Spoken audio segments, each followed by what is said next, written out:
So now that your vanilla cupcakes are in the oven and they're baking, they should be done in about 20 minutes. We're going to go through some of the stuff you would need in order to ice your cupcake. So here we have some of the different varieties of piping bags you can have. One is a container, another one is a disposable piping bag, and the last one is a silicone piping bag that you can wash and reuse. All of them are great ways to ice. It just is dependent on your preference. Usually what comes with your icing bag or your piping bag is a variety of different piping tips or nozzles. These are the basics you would find in any piping kit.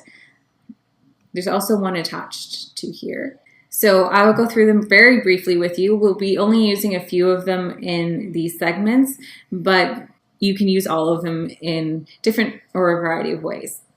The first one, which is attached to the top of this piping bag, is a star-shaped closed nozzle.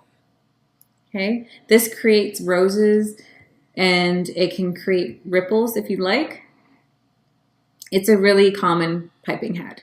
The next one we have here is a very small circular nozzle. This is great for when you are writing. For instance, if you're writing happy birthday in a cupcake, this is perfect. The next one over is a leaf nozzle. So this is great for creating leaves. The one after that is a very common one as well. It is used when you are just creating a very basic swirl.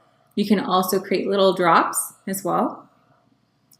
The one after that is a jagged-edged star. It's also open.